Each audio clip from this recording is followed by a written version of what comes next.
দর্শক আমন্ত্রণ এটিএন নিউজের সাপ্তাহিক আয়োজন popular life insurance company limited বিস্টক অনুষ্ঠানে আপনাদের সাথে আছি আমি গোলাম কাদির রবু। মূলত অর্থনীতি এবং ব্যবসা বাণিজ্যের নানা বিষয় নিয়ে আমরা এই অনুষ্ঠানে কথা বলে থাকি। আজ আমরা আলোচনা করব দেশের চলমান পরিস্থিতি এবং ব্যবসা বাণিজ্য নিয়ে। আজ আমাদের সঙ্গে অতিথি হিসাবে আছেন প্রয়াস গ্রুপের এমডি জনাব প্রদ্যুৎ কুমার তালুকদার। জি প্রদ্যুৎ কুমার তালুকদার, আপনাকে স্বাগত জানাচ্ছি আমাদের এই আলোচনায়। ধন্যবাদ আপনাকে, যারা দেখছেন সবাইকে আমার পক্ষ থেকে ধন্যবাদ এবং এটিএন নিউজকে ধন্যবাদ জানাচ্ছি। জি, আমরা তো দেখছি যে দেশের যে বর্তমান পরিস্থিতি, যে চলমান পরিস্থিতি, যে গতকালকে আমরা দেখলাম ইনকিলাব মঞ্চের যে মুখপাত্র ওসমান হাদি গুলিবিদ্ধ হয়েছে। তো এমনিতে দেশের যে এই চলমান বাস্তবতার মধ্যে আপনারা যারা ব্যবসা করছেন, ব্যবসা বাণিজ্যের আসলে কি পরিস্থিতি এখন, ব্যবসায়ীরা আসলে এখন কেমন আছে? আপনারা জানেন সার্বিক অবস্থা বাংলাদেশের এখন ব্যবসায়িক অবস্থা একটু তো মন্দা যাচ্ছে, এটা সবাই জানে। তারপরেও আমাদের টিকে থাকাটা এখন চ্যালেঞ্জ, আমাদের অবশ্যই টিকে থাকতে হবে। আমি যেটা মনে করি আমাদের ব্যবসায়ীরা এই সময় তাদের নিজেকে তৈরি করে নেবে, নিজের কোম্পানিকে তৈরি করে নেবে এবং অবশ্যই বাংলাদেশের জন্য সুযোগ আছে, আমাদের টিকে থাকতে হবে। আমরা কাজ করে যাচ্ছি, হয়তো বা আমাদের অর্থনীতি একটু মন্দার কারণে আমরা একটু পার্সেন্টেজ বেড়ে গেছে, মনে করেন আমাদের ব্যাংকের লোন ইন্টারেস্ট বেড়ে গেছে, এগুলোর কারণে একটু তো চাপে তো আছেই, মূল্যস্ফীতির চাপও তো আছে, মূল্যস্ফীতির চাপ আছে। এই সব মিলিয়ে আসলে ব্যবসা চালিয়ে যাচ্ছে, এটাই বড় কথা। কোম্পানি টিকে আছে, চলে লোকজনকে নিয়ে কাজ করতে পারছি, ভালো লাগছে, সমস্যা হবে না আশা করি। না, এক্ষেত্রে সবচেয়ে কোন পরিস্থিতিটা আপনাদেরকে জটিল করে তুলছে বা কোন বিষয়টিতে আপনারা সবচেয়ে বেশি উদ্বিগ্ন এখন? আমি মনে করি আস্থার জায়গাটা আমাদের দুর্বল হয়ে গেছে। আচ্ছা, মানে বাংলাদেশের উপর আমি যেহেতু এক্সপোর্ট ব্যবসায় জড়িত আছি, ইম্পোর্টও করি, আস্থার একটা জায়গা থাকে, একটা জায়গায় একটা কোম্পানির প্রতি একটা আস্থা, বিদেশিদের এই দেশের প্রতি আস্থা, এই আস্থার জায়গাটা একটু দুর্বল। মানে এই দেশে কি কন্টিনিউ কিভাবে ব্যবসা করা যাবে কিনা, নাকি আমিও গুলির শিকার হব, বা এই সমস্ত জিনিস কিছুটা জড়িত আছে। মানে নিরাপত্তাহীনতা, আস্থাহীনতা এগুলা কিছু আছে। আর সাধারণ মানুষ একটু ক্রয় ক্ষমতা কমছে মনে হয়। আমি যেহেতু কফি ব্যবসার সাথে জড়িত, আমার সেলস একটু কমছে, এর কারণ হলো মানে মানুষ ক্রয় ক্ষমতা একটু কমে গেছে মনে হচ্ছে। আচ্ছা, আপনি তো যেহেতু বললেন যে আপনি কফি ব্যবসার সঙ্গে জড়িত, তো এখন তো আমরা বাংলাদেশে দেখছি যে একটা তরুণদের মধ্যে একটা কি বলবো কফি সংস্কৃতিও যদি আমরা বলি, সেটি কিন্তু গড়ে উঠেছে। তো সেটি আসলে কেমন, মানে কতটা সম্ভাবনাময় হয়ে উঠেছে এই বাংলাদেশে মানে ক্যাফে বিজনেসটা? আসলে দেখেন, আমরা যখন কফি ব্যবসা শুরু করেছিলাম, কফি চিনতই না মানুষ। আমরা প্রায় 12-13 বছর আগে ব্যবসা শুরু করেছি, কফি চিনতই না। আমরা যে 10 টাকা 15 টাকা কাপে কফি ব্যবসা শুরু করছি আমরা, এবং আমাদের আনাচে কানাচে সারা বাংলাদেশের সব জায়গায় আমাদের কফি পৌঁছে গেছে। এটা কত সালে হতে পারে? এটা আমরা শুরু মেইনলি আমি আরেকটা আমার মেইন স্টার্ট কফিতে আসা হলো 2010 সালে, কিন্তু আমার কোম্পানিটা স্টার্ট হলো 2013 সালে। আচ্ছা, 8 সাল থেকে আমরা কপির সাথে কিন্তু গবেষণা শুরু করছি, কাজ করছি কিভাবে কপিটা বাংলাদেশে বাজারজাত করা যায়। কিন্তু বাংলাদেশের এই মানুষের যে 10 টাকায় চা খায়, 5 টাকায় তখন চা খাইতো, আমাদের 10 টাকাতে কফি বিক্রি করতে পারবো কিনা এটা নিয়ে খুব একটা ক্রয় ক্ষমতার বাইরে মনে হচ্ছিল।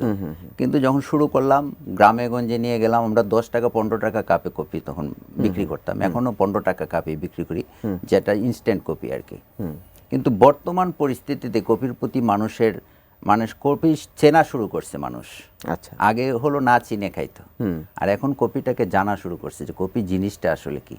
এই জন্য আমরা কফির কোয়ালিটি নিয়ে বেশি কাজ করতেছি। আগে কিন্তু কোয়ালিটি এতটা ছিল না, প্রাইসের সাথে কম্পিটিশন ছিল, কে কত কম দামে বিক্রি করবে এই একটা কম্পিটিশন ছিল। এখন প্রাইস না, আমি মনে করি এখন কোয়ালিটিটাও মানুষ কোয়ালিটি নিয়ে কম্পিটিশন করতে হবে। না, আমরা তো জানি যে বাংলাদেশে তো কফিটাকে মানে পরিচিত করে তুলছে হচ্ছে নেসলে বাংলাদেশ, তারাই তো সবার আগে বাংলাদেশে কফি ইম্পোর্ট হ্যাঁ, নেসলে আসছে, কিন্তু মেশিনের দিক থেকে আমাদেরকেই আমরা প্রথম বলতে পারি।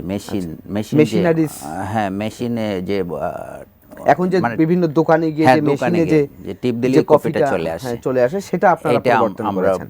প্রথম করছি না, আমি একটু ওইটার কথা বলছি যে বাংলাদেশের কফি তো এসছে নেসলে বাংলাদেশের মাধ্যমে। তো পরবর্তীতে দেখি যে বাংলাদেশে অনেক বড় বড় গ্রুপ এই বিজনেসের সঙ্গে সম্পৃক্ত হয়েছে। তো মানে আপনার দৃষ্টিতে যে এই ব্যবসাটা আসলে এখন যে বড় বড় গ্রুপগুলোরও দৃষ্টি আকর্ষণ করেছে, এতে করে কতটা এক্সপানশন হচ্ছে, মানে বাংলাদেশি উদ্যোক্তারা কতটা এটার সঙ্গে ইনভলভ হচ্ছে? এক্সটেনশন বলতে আপনি যদি কোয়ালিটি বা কোয়ান্টিটি দুই প্রকারের আছে। আপনি কি কোয়ান্টিটিকে নিয়ে কাজ করবেন নাকি কোয়ালিটি নিয়ে কাজ করবেন? আমাদের যে সাধারণ জনগণ তাদেরকে কোয়ালিটিটা আপনাকে সার্ভ করতে হবে, তাদের স্বাস্থ্য নিয়ে চিন্তা করতে হবে, তাদের হেলথ নিয়ে চিন্তা করতে হবে। সুতরাং আপনাকে বড় আকারে ব্যবসার চাইতেও আমি মনে করি কোয়ালিটি নিয়ে কাজ করাটা খুব জরুরি। বড় বড় গ্রুপ নামতেছে, ওনাদের সবারই যেমন আবুল খায়ের, আরএফএল। হ্যাঁ আরএফএল অনেকেই নামছে, এখন আপনি এসেছেন। হ্যাঁ অনেকেই আছে, অনেকেই আসছে, কিন্তু আমাদের এক জায়গায় টিক থাকতে হবে যে কোয়ালিটিটা নিয়ে কাজ করতে হবে। এখন আমি বড় বড় গ্রুপ যারা মানে মেডিসিন ব্যবসার সাথে জড়িত তারাও কপিতে চলে আসতেছে। আসলে যে যে ব্যবসাটা করে, আমরা যেমন শুধু কপি নিয়ে কাজ করি, সুতরাং এটা নিয়ে বেশি গবেষণাটা আমাদের হয়। আমরা কপির উপরে মানে খুব বেশি কাজ করতেছি, আমাদের কপির সোর্সিংটা ভালো, আমরা জানি কোথা থেকে কপি নিয়ে আসতে হয়, কোথার কপি কীরকম। আমরা শুধু কপি নিয়ে কাজ করি। সুতরাং আমরা চাই না যে সবাই জগা খিচুড়ি টাইপের ব্যবসা করুক। একটা সময় তো আমরা দেখেছি যে কফিটা সাধারণত একটু মধ্যবিত্তর মধ্যেও, যারা একটু উচ্চ মধ্যবিত্ত, এটা তাদের মানে পানীয় ছিল যে তারা পান করত।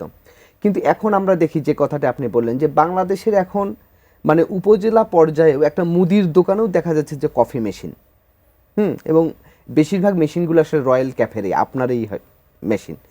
তো সেখান থেকে কফি খাচ্ছে মানুষ। তো কফি খাওয়ার এই যে প্রবণতাটা যে বাড়ছে, মানে আপনার এই যে প্রত্যন্ত অঞ্চলে কফিকে ছড়িয়ে দেওয়ার ক্ষেত্রে যে আপনার একটা কি বলবো একটা বড় ভূমিকা, আপনার মাথায় আসলে হঠাৎ করে এটা কিভাবে চলে আসলো?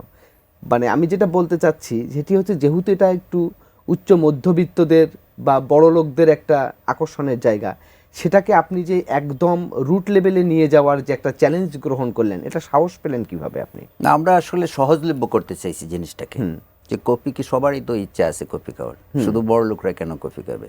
সহজলভ্য করতে গিয়ে আমরা কাজ করেছি। সহজলভ্য খুব সস্তা, 10 টাকায় কপি পাওয়া যায়। কিন্তু এখন আমি বললাম না, এখন কোয়ালিটিতে চলে আসছে। এখন কিন্তু সবাই কপি শপে যাচ্ছে। আমরা এই জন্য কপি শপও স্টার্ট করেছি। আমার রয়্যাল কপি এক্সপিরিয়েন্স আছে ধানমন্ডিতে। সুতরাং এই যে কপি বিনের প্রতি মানুষের এখন আসক্তি বাড়ছে। আগের মতো মানে একটা তো আছেই, গ্রামে গঞ্জে সবাই খাচ্ছে, কিন্তু কপিটা মানুষ চিনে ফেলছে। এখন বিন থেকে ডিরেক্ট কপি এটাতে পছন্দ করছে। এই জন্য কপি শপের ব্যবসা, বাংলাদেশে কপি উৎপাদনও হচ্ছে। এই জন্যই বাংলাদেশ সরকার কিন্তু টার্গেট নিচ্ছে বাংলাদেশ থেকে কিভাবে কপি উৎপাদন করে সেটাকে এক্সপোর্ট করা যায়। এই যে কপির প্রতি মানুষের জানা, আমাদের দেশেও কপি উৎপাদন হচ্ছে এবং কপি নিয়ে গবেষণা, এটা কিন্তু শুরু হয়ে গেছে বাংলাদেশে। জি দাদা, আমরাও জানি যে কফিটা তো মূলত ছিল আমদানি নির্ভর, এখন তো বাংলাদেশে সেটি উৎপাদন হচ্ছে।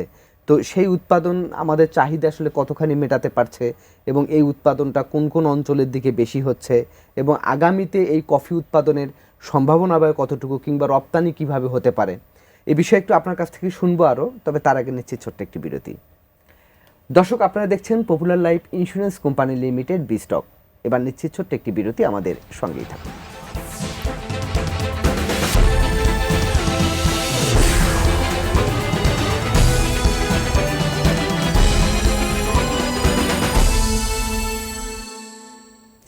দর্শক, বিরতির পর আমরা আবারও ফিরে এলাম popular life insurance company limited বিস্টক অনুষ্ঠানে। আজ আমরা আলোচনা করছি দেশের চলমান পরিস্থিতি এবং ব্যবসা বাণিজ্যের নানা দিক নিয়ে। আমাদের সঙ্গে অতিথি হিসেবে আছেন প্রয়াস গ্রুপের এমডি জনাব প্রদ্যুৎ কুমার তালুকদার। জি, আপনাকে আরেকবার স্বাগত জানাচ্ছি আমাদের এই অনুষ্ঠানে। ধন্যবাদ। জি, বিরতির আগে আমি আপনার কাছে একটি প্রশ্ন করেছিলাম, এই যে একটা সময় তো ছিল যে বাংলাদেশে কফি বলতে হচ্ছে আমদানি করে এটা চলছে।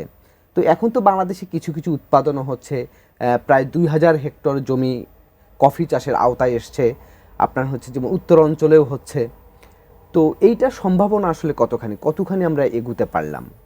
আমরা এখন যেটা কপি নিয়ে কাজ করছে, আমাদের সরকার যে 200 কোটি টাকার একটা কাজ শুরু করছিল, এটা জাস্ট গবেষণা হিসাবে চলছে। এখান থেকে উৎপাদনও হচ্ছে, কিছু কিছু কিনতে পারছি, কিন্তু আমরা পাচ্ছি না। যেমন আমিও একবার যোগাযোগ করেছি, ওনাদের মানে দেওয়ার মতো সেই ক্যাপাবিলিটি নাই আর কি। আচ্ছা, আমার মনে হয় এটা বড় আকারে শুরু করা যাবে।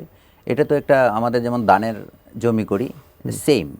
আমি ভিয়েতনামে ডাকলাকে গেছি, ডাকলাকে যে পরিমাণে আমাদের এই সর্টার মেশিনের মতো মেশিন বসানো, তাতে ধানের মেশিনের মতো, আমাদের দেশে এটা করা সম্ভব। এক্সপোর্ট করা সম্ভব, এবং আমাদের সেই জায়গা আছে সিলেট, বান্দরবন, একটু উঁচু ভূমি, একটু পাহাড়ি হলে ভালো আর কি, সমান জায়গায় হয়। আমি দেখে আসছি ডাকলাকে। তো আমাদের দেশে এটার সম্ভাবনা আছে, গবেষণা যেহেতু শুরু করছে, আসলে স্টার্ট হয়েছে, অবশ্যই আমাদের দেশে উৎপাদন করে এক্সপোর্টও করা সম্ভব। তাহলে সেক্ষেত্রে আমরা পিছিয়ে আছি কোন জায়গাটিতে, মানে কোন জায়গাটিতে জোর দিতে হবে? না, আমরা তো গবেষণা চালাচ্ছি, এই প্রসেসিংটা তো আমাদের শিখতে হবে। শুধু উৎপাদন করলেই তো হবে না, এটা কিভাবে প্রসেস করে আপনি এটাতে শর্ট আউট করতে পারবে। বারিস্তা আছে, রুবস্তা আছে, অ্যারাবিকা আছে, কপিগুলাকে তো আপনাকে বাছাই করতে হবে, বাছাই করে এটাকে অনেক গবেষণার বিষয় আছে। আমার মনে করি আগামীতে হয়ে যাবে। আচ্ছা, আরেকটি প্রশ্ন করি, সেটি হচ্ছে যে এখন তো আমরা দেখছি যে একটা সময় ছিল কফি বলতে আমি হয়তো একটা দোকানে কিংবা কফি শপে গিয়ে কফি খেতাম, কিন্তু এখন তো কফি কেন্দ্রিক একটা কি বহুমাত্রিক ব্যবসা গড়ে উঠেছে। যেমন এখন অনেক জায়গায়, যেমন আপনি যেটি দিয়েছেন রয়্যাল ক্যাফে এক্সপিরিয়েন্স, অর্থাৎ ওখানে গিয়ে কফিও কিনতে পারছে, ওখানে খেতেও পারছে, আবার কেউ বাসায় নিতে পারছে। আপনি আবার কফি বানানোর যে ছোট যন্ত্র সেটাও আপনি বিক্রি করছেন, আবার দোকানে দোকানে যেগুলো সেটাও বিক্রি করছেন। এই যে কফিকে কেন্দ্র করে বহুমাত্রিক ব্যবসা, একটা উদ্যোক্তা শ্রেণী, এটাকে আপনি কিভাবে দেখছেন? বা এখন দেখেন কফি উদ্যোক্তাও বাড়ছে, মানে প্রতিদিন কফি শপ দিচ্ছে মানুষজন। আমাদের যে শপটা, আমাদের রয়্যাল ক্যাফে এক্সপিরিয়েন্স, এটা হলো টোটাল কফিটাকে নিয়ে একটা এক্সপিরিয়েন্স করা। এটা শুধু কফি খাওয়ার জন্য এখানে যাবেন না, এখানে গেলে কফি কিভাবে তৈরি হয়, কোন কোন ধরনের কফি আছে, আপনি এখানে কফির মেশিন পাবেন, এমনকি আপনি বিন থেকে ডিরেক্ট কপি করার মেশিন আছে, আবার ইনস্ট্যান্ট কপি তৈরি করার মেশিন আছে, আবার শেষে প্যাকেট আছে, কেজি প্যাকেট আছে। টোটাল জিনিসটা আপনি এখানে গেলে পাবেন। আপনি কপিও খেয়ে আসতে পারবেন, আবার প্রোডাক্ট নিয়েও যেতে পারবেন, আবার বাসায় গিয়ে এক্সপিরিয়েন্স করতে পারবেন। সেটাই মানে এইটা নিয়ে আমরা ভাবছি আর কি, আমরা এই ধরনের সব বাংলাদেশে করতে থাকবো। আপনাদের ভবিষ্যৎ পরিকল্পনা কি আরও এরকম চেইন শপ করার? আমাদের এইরকম চেইন শপ সারা বাংলাদেশে হবে, হতেই থাকবে। আমাদের এখন ধানমন্ডিতে আছে, আমরা উত্তরাতে এখন জায়গা করছি। আশা করি অদূর ভবিষ্যতে সারা বাংলাদেশে আমাদের শপ থাকবে। কোনো উদ্যোক্তা যদি প্রথম এই রকমের উদ্যোগের সঙ্গে ইনভলভ হতে চায়, সেক্ষেত্রে তাদের প্রতি আপনাদের পরামর্শটা কি থাকবে? আসলে কফি সম্পর্কে জানতে হবে এবং সিস্টেম সম্পর্কে জানতে হবে। একটা জিনিস জ্ঞান নিয়ে শুরু করাই ভালো। আমরা হয়তো বা কাজ করে করে এক্সপিরিয়েন্স দিচ্ছি, আমরা লসও করছি, লস করে করে এক্সপিরিয়েন্স করে আমরা ব্যবসা শুরু করতেছি। আপনি নতুন যদি শুরু করেন, আপনাকে অবশ্যই সেটা নিয়ে ধারণা করতে হবে এবং সিস্টেম দাঁড় করাতে হবে। মেইন একটা ব্যবসার সিস্টেম যদি না থাকে, আপনি ব্যবসা টিকবে না। অটোমেটিক সিস্টেমে অটোমেটিক চলতে হবে, আপনি খোঁজখবর রাখতে পারবেন না সবসময়, কিন্তু একটা সিস্টেম ডেভেলপ করে তারপর ব্যবসায় নামতে হবে। এই যে কফির তো আসলে অনেক দাম, বা এটা মোটামুটি একটা দামি পানীয়ই বলা যায় এটা। তো সেক্ষেত্রে এই যে আপনারা যে এখন প্রত্যন্ত অঞ্চলে কফিটাকে সম্প্রসারণ করে দিলেন, সেক্ষেত্রে কফি দামের সঙ্গে আসলে এটার কি কোয়ালিটি মেইনটেইন করা যাচ্ছে, বা সেক্ষেত্রে আপনারা কি করছেন? দাম কম হওয়ার কারণে কি আপনারা কোয়ালিটির সঙ্গে কম্প্রোমাইজ হচ্ছে না? না, কম দামের কপি যেটা, এটা ইনস্ট্যান্ট কপি, আর আর যেটা বিন থেকে ডিরেক্ট আসছে, এটা প্রাইসের একটা ব্যারিয়ার আছে। কপি শপে বসে খাওয়া আর রাস্তার মধ্যে খাওয়ার মধ্যে অবশ্যই দামের ব্যবধান থাকবেই। সেটা কোয়ালিটি আমরা যতটুকু পারি চেষ্টা করি আর কি। কম দামেও কোয়ালিটি ভালো করা যায়, সম্ভব, যদি আপনি সিস্টেমে তৈরি করেন। আপনার এখানে হ্যাজার্ড না থাকলেই হলো, খাবারে হ্যাজার্ড না থাকলেই হলো। আচ্ছা, তো সেক্ষেত্রে আসলে আমি যখন কম্পেয়ার করব, যখন আমি ভালো কফির সঙ্গে, যখন আপনি ইনস্ট্যান্ট কফির সঙ্গে যখন আমি কম্পেয়ার করব, তখন তো অবশ্যই পার্থক্য হবে। তা তো তো সেক্ষেত্রে কি আপনার এটা একটা নেগেটিভ কিংবা একটা ধারণা তৈরি হয়ে আসবে কিনা যে কফির মান সম্পর্কে? না, কোয়ালিটি কফি অবশ্যই মানুষ কন্টিনিউ করবে। আপনার যেটা কোয়ালিটি থাকবে না সেটা ওয়ান টাইম ইউজ হবে। আপনার যে আমরা বলি রিপিট কাস্টমার তখনই আসবে যখন আপনার প্রোডাক্টের কোয়ালিটি থাকবে। প্রোডাক্টের কোয়ালিটি অবশ্যই থাকতে হবে। দামও মানুষ বুঝে যে একটু দাম বেশি দিয়েও আমার কোয়ালিটিটা খাওয়া দরকার। মানুষ এই ভালো কোয়ালিটির প্রোডাক্টই খাবে এবং প্রোডাক্টই আপনার মার্কেটিং করবে, প্রোডাক্টই বলে দেবে যে এই কফি খাওয়া দরকার। তার মানে কোয়ালিটিতে কম্প্রোমাইজ করা যাবে। তার মানে বাংলাদেশে একটা ব্যাপক সম্ভাবনা তৈরি হচ্ছে। হ্যাঁ, অবশ্যই বাংলাদেশে কফির মার্কেট আমি ভবিষ্যৎ বিশাল বড় দেখতেছি আর কি, অনেক আরো অনেক গ্রো করবে। ভিয়েতনাম গেলে যেমন হাজার হাজার কফি শপ আছে, ব্রাজিল গেলে, সুতরাং বাংলাদেশও সেই অবস্থায় যাবে। তো আমরা আসলে এই কফি নিয়ে আরও কিছু জানবো, প্লাস ব্যবসা বাণিজ্যের আরও বিষয় নিয়ে আমরা কথা বলবো। আপনি থাকুন আমাদের সঙ্গে। এবার নিচ্ছে আরেকটি বিরতি। দর্শক, আপনারা দেখছেন popular life insurance company limited বিস্টক। এবার নিচ্ছি আরেকটি বিরতি, আমাদের সঙ্গেই থাকুন।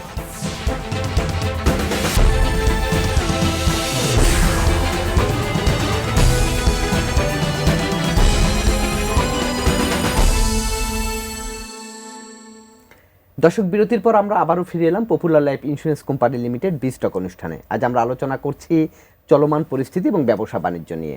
আমাদের সঙ্গে অতিথি হিসেবে আছেন প্রয়াস গ্রুপের প্রতিষ্ঠাতা এমডি জনাব প্রদ্যুৎ কুমার তালুকদার। জি, আপনাকে আরেকবার স্বাগত জানাচ্ছি আমাদের অনুষ্ঠানে। জি, বিরতির আগে আমি আপনার কাছে একটি প্রশ্ন করেছিলাম, এই যে বাংলাদেশে যে কফি ব্যবসার যে সম্প্রসারণ হচ্ছে, কিন্তু ইদানিং তো দেখা যাচ্ছে যে কফির দামটা অনেক বেড়ে গেছে। কেন আসলে বেড়ে গেল হঠাৎ করে কফির দামটা?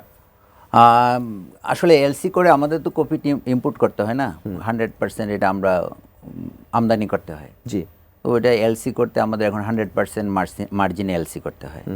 এখন যেহেতু ইন্টারেস্টও বাড়ছে, আপনার 100% মার্জিনে যখন আপনি এলসি করবেন, এটা ইন্টারেস্টও তো প্লাস হচ্ছে। আপনার 2 মাস পরে কপিটা পৌঁছবে আইসা, 2 মাস তো আপনার টাকাটা এখানে কাটতেছে। আগে আমরা 10% বা 20% মার্জিনে আমরা এলসি ওপেন করতে পারতাম, এটা এখন পারা যাচ্ছে না। তার ছাড়া আপনার তো ডলারের কারণে রেট বাড়ছে, যেহেতু এটা টোটালি উৎপাদন করা হয় এবং বিশ্ববাজারে কফির দাম এমনিতেও কিছুটা ডলার প্রাইস ইয়ে করার জন্য, ওঠানোর জন্য। তো আরেকটি বিষয় সেটি হচ্ছে যে এই যে আমরা দেখি যে বিভিন্ন রকমের কফি, তো এটি কি আসলে ব্র্যান্ডিং এর কারণে নাকি আসলে মেকিং প্রসেসের কারণে আসলে এরকম? আসলে কোস্টিংটা কিভাবে করা হয়? কোস্টিং করা হয়, ব্র্যান্ড কস্ট একটা আছে, আপনি ব্র্যান্ডের পিছনে কত টাকা খরচ করতেছেন, এইটার একটা কোস্টিংয়ে আপনার কেজিতে এইভাবে হিসাব হবে। ব্র্যান্ডিং, কোয়ালিটি সব মিলিয়েই তো একটা কস্ট তৈরি করা হয়। আপনি কোন কোয়ালিটির ইউজ করতেছেন, এই কোয়ালিটির উপরে আপনার এটার দাম বাড়বে। এটাতে আপনি কি মিক্স করতেছেন, এটাকে কি আপনি ক্রিমার ইউজ করতেছেন কোন কোয়ালিটির, এই সব মিলিয়ে তো একটা কোস্টিং হয়। তারপর ব্র্যান্ড ভ্যালু একটা আছে, ব্র্যান্ডের একটা দাম আছে, সব মিলিয়ে একটা দাম হয়। আচ্ছা, এবার একটু অন্য প্রসঙ্গে যাই। সেটি হচ্ছে যে আপনি কফি ব্যবসার সঙ্গে আছেন, তার আগে থেকে আপনি আছেন হচ্ছে লেদার ইন্ডাস্ট্রিতে।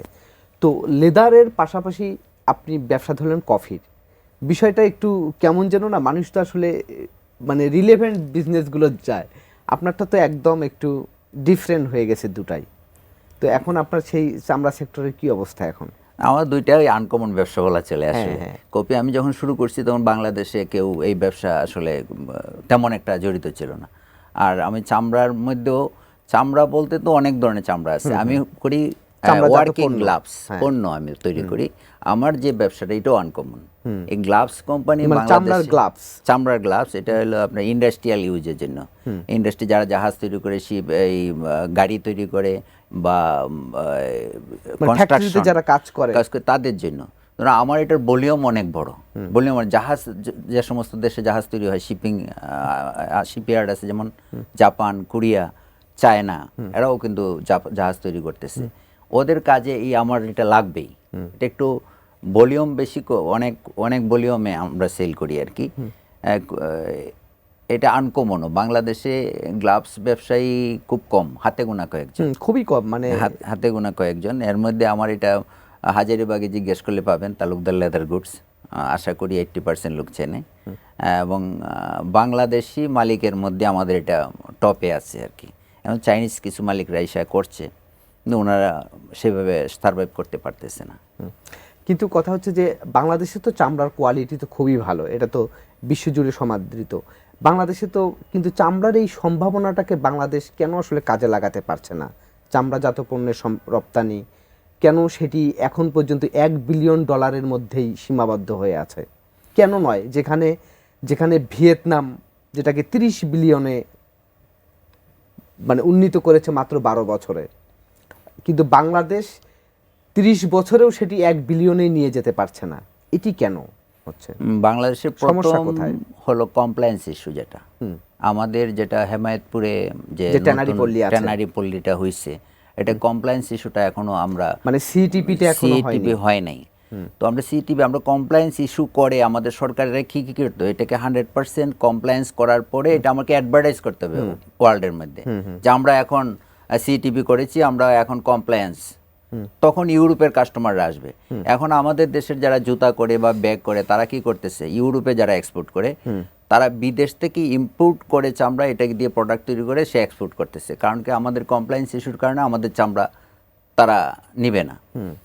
কিছু কিছু দেশে নিচ্ছে, যেমন আমি জাপানে করতেছি, কোরিয়াতে করতেছি, ওনাদের এই ইস্যু নিয়ে কোনো কথা নেই। চীনে করতেছি বা আমি অন্য দেশেও করতেছি।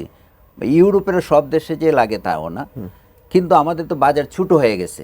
আমাদের এই কমপ্লায়েন্স ইস্যু অবশ্যই আমাদের সমাধান করতে হবে আমাদের গভর্নমেন্টকে। এটাকে লেদার ওয়ার্কিং গ্রুপের সদস্যপদ বাংলাদেশ এখনো পাচ্ছে না, মানে বাংলাদেশের ট্যানারিগুলো, এই কারণেই এই সমস্যাটা তৈরি হয়েছে।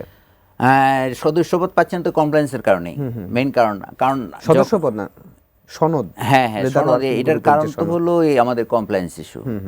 কমপ্লায়েন্স ইস্যু যখন এটা করে, সিটিবি করে, এটা তো পরামর্শ করে নাই ব্যবসায়ীদের সাথে। এটা বেসিককে দিয়ে দিছে, ওনারা করছে। ওনারা তো এই সম্পর্কে অবগত না, কতটুকু ড্রেনেজ লাগবে, পানি যাওয়ার কতটুকু পানি বের হবে একটা ড্রাম ঘোরার পরে, এই ড্রামের ক্যাপাসিটিটা কতটুকু থাকবে ড্রেনের, এই সবগুলো তো মিলতেছে না এখন। একটা তো তার মানে কমপ্লায়েন্স ইস্যু হলে পরে আমরা চামড়ার সম্ভাবনাকে আরো কাজে লাগাতে পারবো। হ্যাঁ, কমপ্লায়েন্স ইস্যু আছে, আরো কিছু বিষয় আছে।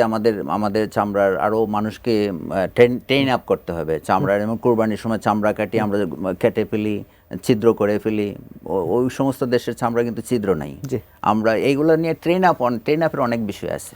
আমাদের তো আলোচনার মানে সময় প্রায় শেষের দিকে চলে এসেছে, তো আমরা সার্বিকভাবে আপনার আর কি বলার আছে? সার্বিক বলবো কি, আমাদের আসলে আমাদের সিস্টেম, যেমন আমি একটা ব্যবসা দাঁড় করাইলাম, আমি ব্যবসাকে অটোমেটিক চলার জন্য একটা সিস্টেম দাঁড় করালাম।